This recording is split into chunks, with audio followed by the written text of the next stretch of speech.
Bonjour et bienvenue à Ci et Ça, notre programme où on visite avec les gens de la communauté franco-louisianaise, la communauté de langue française en Louisiane. Mon nom c'est Maggie Perkins et aujourd'hui on a le plaisir de visiter avec Monsieur Jean-Robert Frigo. Bonjour Jean. Bonjour, Bienvenue, bonjour. merci d'être ici. D'habitude, j'aime commencer avec une question sur d'où tu viens ou où tu étais né. Pour toi, ça c'est une question, je crois, un peu plus intéressante que d'habitude parce que tu es tu es louisianais, mais en même temps tu es acadien, mais en même temps tu as fait un peu. Alors, est-ce que tu peux nous parler de ça? Oui, c'est ça. Moi, je suis né à la Nouvelle-Orléans. Mon père a été étudié à Charity Hospital. Et donc, on m'a eu comme anchor baby en Louisiane. Et il a retourné au Canada, au Nouveau-Brunswick, à Tracadie. Et j'ai grandi dans un petit village, grosseur de Mamou à peu près, avec une population à peu près semblable. Beaucoup de monde avec des noms anglais qui ne parlaient pas anglais du tout, et beaucoup d'Acadiens. Donc, Et ça, c'est près au ras de Tracadie? tout le village de Tracadie est divisé en deux. On a des McLaughlin, Wade, Drysdale. Mais ils parlent français. Ils parlent juste français. Et quand ils se promènent à l'extérieur, le monde dit toujours « Ah, you're a French McGraw. OK. Ah, you're a French Ward. » Yeah. C'est comme les Muggy. Oui, c'est exactement les comme les Scheck Snyder, les Romero. Oui, oui. Okay. Et c'est pour ça, oui, c'était... Alors, tu étais là jusqu'à quand? Jusqu'à quel âge? J'ai fait toutes mes études à l'école secondaire là. Et après ça, j'étais à l'Université de Moncton. Et quand j'ai gradué, j'ai commencé à déménager vers les grandes villes. J'étais à Montréal. Et j'ai commencé dans... J'étais chanceux, j'ai commencé dans la publicité avec des publicités nationales, ça veut dire dans les agences de publicité, pour des gros journaux. C'était juste une chance. J'ai eu le Globe and Mail de Toronto et le journal Le Devoir. Et ça a été mon apprentissage de la communication et de comment on fait pour vendre un peu des idées. J'étais plus ou moins le top salesman ou pas, là, mais c'était intéressant. Ça a été une belle expérience dans ma vingtaine. OK. Et comment est-ce que tu es arrivé ici? Ça, c'est vraiment tout un... Oui, parce qu'à un moment donné, j'ai retourné au Nouveau-Brunswick pour travailler pour les sociétés culturelles. Et un de mes amis, Daniel Thériault, m'a dit « Ah, mais t'aimes la Louisiane, puis tu parles toujours de la Louisiane, puis tu viens de la Louisiane, mais pourquoi tu n'appliques pas? Il y a une position ouverte au gouvernement du Nouveau-Brunswick pour envoyer quelqu'un en Louisiane. » Et c'était comme payé par le gouvernement du Canada. Et j'ai appliqué, mais je n'avais pas de réponse, il n'y avait rien qui font. J'ai pensé qu'ils m'ont oublié. Et tout d'un coup, rendu au printemps 1990, ils m'ont appelé, ils m'ont dit Est-ce que tu l'as vu? J'ai dit Oui. Pas d'entrevue, rien. Oui, il dit parce que si, d'une façon ou d'une autre, si ça ne fonctionne pas, on va fermer le poste dans 6 mois. C'était quoi le poste? Le poste, c'était Canadian Affairs Advisor. Donc, c'est une sorte d'aviseur auprès du codophile sur les affaires canadiennes-acadiennes.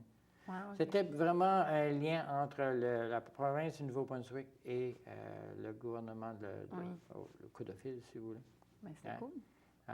Et c'est ça, je suis rentré dans le pays la même journée que Saddam Hussein a envahi le Koweït. Ah oui. Et que le monde se sont mis à mettre là, les petits rubans jaunes autour des chaînes vertes. Oui. Ouais. Fait que j'étais comme, oh, OK. Est-ce que ça se fait au Canada? Hein? Ça se fait au Canada, non, les rubans jaunes? Ça, c'était nouveau là, pour moi, ouais. C'était vraiment nouveau. Ouais. Tu as dit que ton collègue il a dit que tu parlais tout le temps de la Louisiane. Ouais. Alors, tu avais des souvenirs de ton enfance en Louisiane? Ou c'était plutôt tes parents qui t'en ont parlé? Oui? Bien, moi, j'avais pas des souvenirs parce que j'étais quand même trop jeune. Mes frères ont été à l'école à la Nouvelle-Orléans.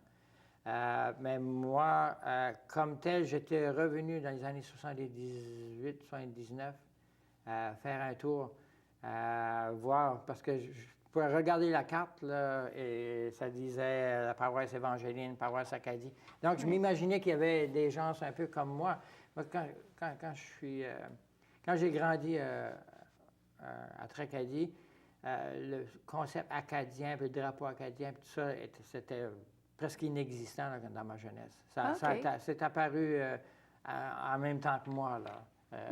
Pas à cause de moi, mais les gens ont commencé à se réveiller. C'est toi, grâce à toi. Oui, à se réveiller. Mais c'était bizarre parce que j'ai vu ce phénomène, le même phénomène qu'il y a eu ici, des historiens, Karl Brasseux, puis ça, arriver avec leur histoire, puis à mieux rechercher. Bien, on a eu le même phénomène et nous autres, ça a peut-être plus cimenté plus rapidement parce qu'on était plus homogène. Il y avait moins d'Américains dans nos rangs. Mais c'était vraiment comme un mouvement, oui. Oui, c'était un mouvement, oui. Est-ce que tu t'es trouvé là-dedans?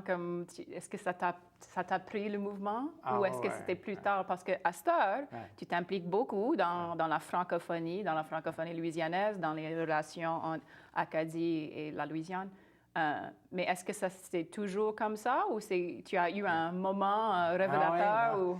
Mais je pense que mon moment a été presque au début quand j'ai rencontré Richard Guidry puis le juge Babineau. Il y a beaucoup de monde qui me parle de Richard Guidry comme si c'est comme tu peux pas le saint patron de la francophonie louisianaise. Je me suis promené à travers le sud-ouest de la Louisiane avec Richard pour aller voir les écoles parce qu'on avait commencé à faire venir des enseignants de Nouveau-Brunswick. Puis, à un moment donné, il était capable vraiment d'expliquer l'histoire que moi, je ne connaissais pas. Je veux dire, c'est parce que tu n'apprends pas ça. C'était multidisciplinaire. C'est par la linguistique qui était rentrée dans son histoire.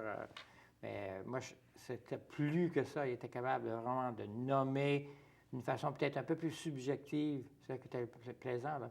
Et, ben, dans tel endroit, il y a telle chose qui s'est passée. Donc, ou telle fleur. Il était capable de nommer celle-là, puis elle est inexistante, mais oui. c'est pas une vraie, c'est beau. Alors, tu étais ici pendant les années 90, oui? Ouais. Et puis, tu as parti.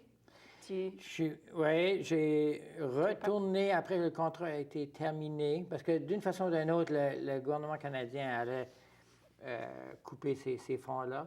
Fait que j'ai resté 6 ans au Codophile et je suis retourné juste pour me revenir de nouveau quand le Congrès mondial, il y a eu des changements, Codophile, tout ça.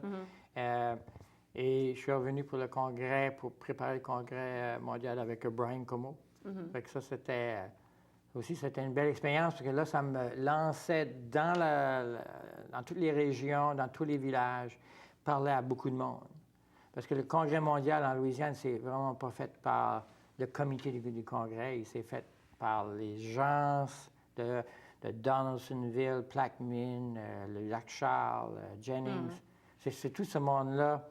Et tu avais juste besoin d'aller t'asseoir avec monsieur le maire, quelqu'un du conseil de police jury, du jury de police, le plus gros employeur de la place. Puis ici en Louisiane, on n'a pas besoin de grand-chose. On est capable de on sait comment faire un party, là. Oui. Donc, pour moi, ça a été extraordinaire. J'ai vraiment rencontré beaucoup de gens, là. Et c'est là que j'ai vu qu'il y avait vraiment une âme française partout en Louisiane. Mais on a beaucoup, beaucoup de misère à les toucher parce qu'il y a une certaine forme d'isolement. Et si tu viens de Plaquemine, sur le bord de la paroisse Iberville, tu travailles, tu n'as pas vraiment le temps d'aller courir à Lafayette ou de courir... mais tu as une communauté française, là, tu as un festival acadien, là, puis tu as... Surtout avec le bassin. Je trouve qu'il y a ce côté du bassin, puis ce côté du bassin. Ouais. Puis c'est vraiment... Il y a une séparation, là. Mais c'est du monde extrêmement intéressant que je ne peux pas rejoindre très souvent parce qu'on n'a pas le code de fil. On dirait qu'on essaie d'implanter des choses un peu partout, mais comme là, on travaille avec les Avoyelles qui se sentaient beaucoup plus éloignés. Et à l'écart, oui, pour eux autres. Et c'est le fun parce que, tu sais, même eux se disent, bien, est-ce qu'on est capable, est-ce qu'on est des Acadiens, des Créoles ou des Français coloniales? Ils viennent de partout, là. Oui, mais on peut juste dire Louisianais. Hein? On est Louisianais. Ouais. Je sais que quand on dit ça, on oublie un peu le Nord. C'est comme... Mais en même temps, on a eu des bons gens du Nord qui sont descendus puis qui ont appris le français. Puis eux aussi. Mais et ça, c'est simple de dire Louisianais. Oui. C'est Louisianais. Oui. Pas besoin même de rajouter franco parce qu'en réalité, tout le monde l'est. Et, comme tu dis, les gens du Nord qui adhèrent à nos valeurs, à notre culture, ils sont des... Alors, tu travailles toujours pour le Code de fil. Est-ce que c'est depuis 99 que tu travailles? J'ai retourné encore et j'ai travaillé pour des musées. J'ai travaillé aussi pour la Société de l'Acadie du Nouveau-Brunswick. J'étais justement un agent sur le terrain. Ils appellent ça du fieldwork, l'animation culturelle, travailler avec des organismes, les minutes des assemblées, voir ce que les assemblées se fassent, ramener un peu ce qui avait été passé par les groupes. Parce que, tu vois, les autres avaient créé un peu des groupes un peu partout pour donner à leur organisme plus d'informations de qu'est-ce que c'est qu'étaient les priorités sur le terrain. Et naturellement, comme chaque humain, on a toujours des divergences avec ah, ben oui, mais eux autres, vous ne faites pas ça comme il faut. Et puis, l'agent est obligé. C'est un peu la même chose que quand je suis revenu. Avec les peu de moyens qu'on a eus pendant un bout de temps, on a travaillé avec... Alors ça, c'est une question. Est-ce que dans tes différents séjours Code de fil ou tes différentes expériences avec le Code de fil et en travaillant pour la francophonie louisianaise, est-ce que tu as remarqué comme une atmosphère différente ou les choses qui ont beaucoup changé, comme tu es de retour et tu dis, mais qu'est-ce qui s'est passé pendant que j'étais là? À Parker River Ranch? Oui, à Parker River Ranch, oui, non. Mais je trouve qu'il y a eu des gros changements. Quand on a fait un sondage vraiment scientifique là, dans les années 96, l'Université de Moncton, le centre sur les minorités, était venu voir comment était l'état du français en Louisiane chez les jeunes. Il avait passé tous les high schools et il avait fait passer un test aux 12e année, les seniors. Et du Lac-Charles jusqu'à La Fourche High, c'est-à-dire Barb High, Beauchesne High, Lafayette High, Iota High. Et c'était pas très reluisant. Ça ne veut pas dire que les gens ne se sentaient pas cajuns. Et à ce moment-là, même, je dirais que les gens se sentaient plus cajuns que n'importe quoi d'autre. Parce qu'il y avait même posé la question bien précise. Êtes-vous un Southerner? Êtes-vous un créole, un cajun, un francophone, un américain? Et je dirais comme à Beauchesne High, où je soupçonne qu'il y a des créoles là, à 85 là, tout le monde disait qu'ils se disaient cajun. Fait que ça dit que la langue était extrêmement faible là, chez les jeunes. Il y avait encore des personnes plus âgées qui parlaient français, là. Mais ça que je trouve à ça, quand je suis revenu, je trouve que les gens sont beaucoup plus... chez les jeunes, il y a vraiment quelque chose, et c'est pas juste à Lafayette. C'est ça que je trouve qui est extraordinaire. J'en trouve à Bâton-Rouge, j'en trouve à la Nouvelle-Orléans. OK. On trouve quoi? Qu'est-ce que mais c'est ces gens qui sont dédiés, intéressés par la langue, et soit qu'ils le pratiquent à la maison, ou que c'est la culture, ils ne veulent pas perdre leur héritage. Là. Et tout ce monde-là, à quelque part, cette jeunesse-là est en train de créer quelque chose. Je ne sais pas c'est quoi que ça va donner, mais je ne suis pas pessimiste du tout. Hein. Mais quand tu dis ils ne veulent pas perdre la culture et tout ça, tu trouves que c'est différent que pendant les années 90, quand c'était plutôt une étiquette de dire je suis cajun ou c'était... on n'y pensait pas trop, on n'y jonglait pas trop, on disait oh ouais, je suis cajun et c'est tout. Ça va survivre, on n'a pas besoin vraiment de travailler, pas besoin de faire d'efforts. J'ai ma job offshore, puis je paye mes factures, puis je n'ai pas à me tracasser de... Ça, l'idée que peut-être c'est à cause du doute, là, comme, oh non, peut-être qu'on va le perdre, il faut faire quelque chose. Oui, et je pense que toute la question de la langue, parce que pour moi, au début, dans les années 90, c'était la culture acadienne, la culture cajuine qui m'intéressait. Et j'avais assez de débats là-dessus, sur savoir est-ce que c'est plus important la langue que la culture, parce que tu peux parler seulement anglais puis être un cajun. Oui. Okay. Tu peux faire des boucheries, puis aller à la pêche, puis faire la récolte, tout ça. Mais je pense que c'est les jeunes, dont c'est Stephen Ortega surtout, qui m'a dit, oui, mais il y a un problème là. Si tu continues à dire ça, à un moment donné, on va demander à un jeune, es-tu cajun ou es-tu créole ou es-tu franco-louisianais ou louisianais qui parle français?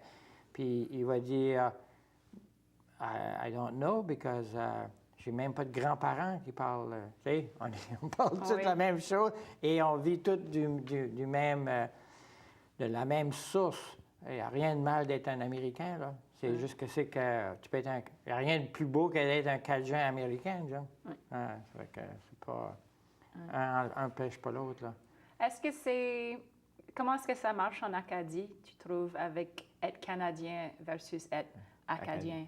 Mais je sais que tous les Acadiens, la majorité, c'est la grande majorité, le consensus, c'est que ils sont des Canadiens. Ils sont Acadiens premiers, mais ils sont des Canadiens après. Il n'y a pas de honte là-dedans. Je pense que ça a été plus difficile pour les Québécois. Oui, parce que je trouve que c'est similaire ici, que tout le monde dit, j'ai entendu la même chose des Cajuns, des Créoles ici. Je suis Cajun, je suis créole, premièrement. Puis deuxièmement, je suis américain, mais on ne voit pas ça comme deux choses qui vraiment problématiques. Tu peux être les deux. On ne va pas quitter les États-Unis ou quelque chose comme ça. Il n'y a pas ce désir-là. Il n'y a pas ce désir, non. Et je pense que c'est ça qui enrichit, parce que là, ça que je commence à voir, c'est que le 21e siècle a rejoint les jeunes ici aussi. Et les jeunes commencent à voir que si tu parles français, on a des exemples de réussite à l'extérieur. Quand je pense à l'ambassade américaine à Paris, qu'il y avait le premier personne responsable culturelle, l'attaché culturel, venait de Lafayette, qui avait un doctorat de l'université ici. Ça veut dire qu'il y a des jobs à l'extérieur. J'en rencontre des gens qui me disent « on m'a engagé parce que je parlais français ». Bon, ils disaient « ah, je ne trouvais pas que je parlais bien français, mais j'étais capable de me débrouiller au Niger ou en Algérie ou dans le pétrole ou... je retrouve c'est des choses intéressantes qui se passent par rapport à la jeunesse, là, qui sont moins traumatisés que les plus vieux. Oui. Est-ce que tu trouves que comment est-ce que ça marche avec les générations? Parce que toi, tu es en contact avec à peu près tout le monde. Tu es en contact avec les jeunes, les plus âgés, tout ce monde-là. Est-ce que tu trouves qu'il y a... Moi, je suis toujours un peu curieuse en tant que jeune et en tant que quelqu'un qui a passé beaucoup de temps à l'extérieur, en France, au Canada et tout ça. Mais tout ce que moi, je sais, c'est que quand je parle avec les personnes d'ici, les personnes âgées, ils remarquent mon accent, puis tout ça. Et ils disent, ils savent que je viens, même si je viens de Lafayette, que peut-être mon accent ou mon français ne vient pas directement sans l'influence de Lafayette. Mais comment est-ce que ça marche parce que tu gères, il y a le Code de fil, il y a tous ces professeurs, il y a tout ce monde d'ailleurs qui s'intègre un peu dans la Louisiane, qui s'installe ici. Comment est-ce que ça marche est-ce que tu trouves avec... Mais tu vois, moi, j'ai l'exemple, c'est pour ça que je trouvais que j'étais comme chanceux, parce que j'ai l'exemple de mon neveu Sam McLaughlin, il parle juste français. Et quand je le vois avec son arrière-grand-oncle, qui était un Acadien fermier, tout ça, bien, les deux ont deux langages, là, parce que la télévision, puis le 20e siècle a fait... Fait que Alexandre a un français beaucoup mieux que mon grand-oncle, son grand-oncle à lui, plutôt. Et quand je le vois ici, je vois encore la même chose. Je vois quand je parle à des personnes plus âgées, ils me disent toutes, ben le français est en train de mourir en Louisiane, parce que c'est un peu leur français qui est en train de disparaître. C'est-à-dire le français de la ferme. C'est-à-dire celui qui dit d'avoir des charrues, puis des bourriquets, puis... mais tu n'auras pas un grand bourriquet dans ta vie et une charrue, je ne sais pas ce que tu pourrais faire avec. Fait, il y a cette dimension-là qui se passe, et les vieux qui sont plutôt rurales et qui voient le phénomène se passer, ils voient plutôt les jeunes s'en aller, et les jeunes qui restent dans les villages ne parlent pas le français. Oui. Mais ça, c'est un problème partout dans le monde, un peu. Il y a une chanson des Hey Babies, Leg Wack and Back, oui.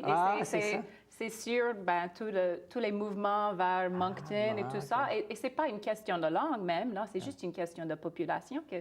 Ça, c'est un peu un phénomène dans le monde, à cette heure que tout le monde va en ville, on quitte les petits villages, ce qui est vraiment dommage. D'un côté, je comprends que ça, c'est un peu bouleversant, et c'est...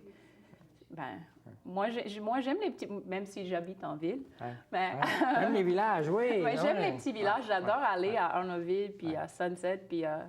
je sais pas, même Karen Crow. Mais on sait que même le langage là va changer. Et le langage avait déjà changé pour les Cajuns, selon Richard Guidry, encore, entre les années 1800, où les gens n'étaient pas si illettrés que ça. Là. Moi, j'ai lu des textes de Castille qui venaient de la prairie des femmes.